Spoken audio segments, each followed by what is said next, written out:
Episode की शुरुआत में जेनित्सु इनोसुके जेनित्सु को मार रहा होता है।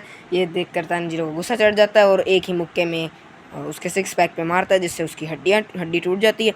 और वो कहता है कि तुम्हें पता नहीं है कि किसी के ऊपर डीमन स्लेयर के ऊपर तलवार चलाना मना है।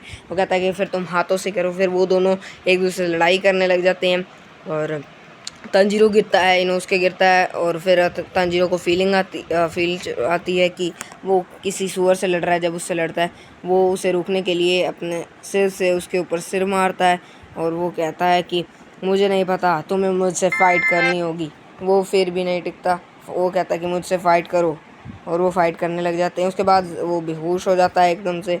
उसके बाद हमें तांजीरो वो दोनों बच्चे उसकी तारीफ़ कर देते हैं। उसके बाद हमें इनोसुके का सीन दिखाया जाता है। इनोसुके उड़ जाता है, वो कहता है कि तुम मुझसे लड़ाई करो। तांजीरो कहता है कि नहीं, हम कब्र साफ़ कर रहे हैं, तुम कब्र में डाल रहे हैं लोगों को।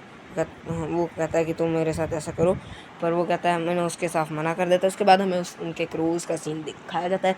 वो क्रो उन्हें कहता है कि अब मेरे साथ चलो। वो एक दूसरे को बाय कहते हैं। उसके बाद हमें वो क्रो उसे उन्हें विक्ट्रिया देता है, जिससे वो राक्षसों से बच सकें। उसके बाद हमें इनोसुके का सीन दिखाया जाता है। रास्ते में चलते चलते वो कह रहा होता है कि मुझसे फ़ाइट करो। उसके बाद हमें रात का सीन दिखाया जाता है। उसके बाद वहाँ पे एक टेंपल होता है और वो कहता है कि अब तुम्हारे रेस्ट करने का टाइम है, अब तुम्हें यहाँ जाना होगा क्योंकि तुम्हारी हड्डियाँ टूट चुकी हैं। उसके बाद वहाँ पे एक बूढ़ी औरत बाहर आती है।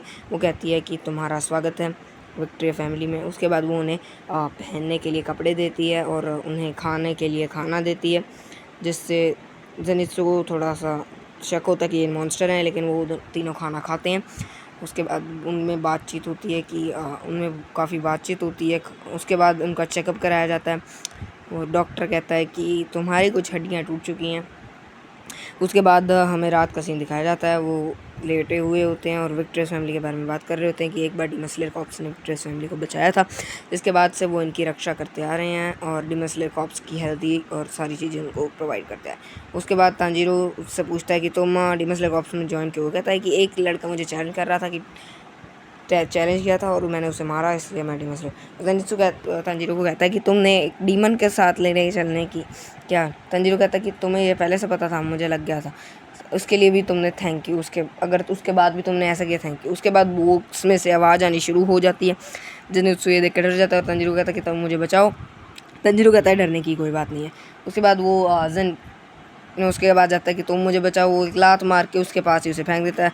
वहाँ से नेज़ुको बाहर आती है, जिसे देखकर जेनित्सु शॉक हो जाता है। वो तांजीरो को कहता है कि तुमने मुझसे इतनी सुंदर लड़की को छुपाया, तुम अब नहीं बचोगी। और जेनित्सु तलवार लेकर तांजीरो के पीछे पड़ जाता है।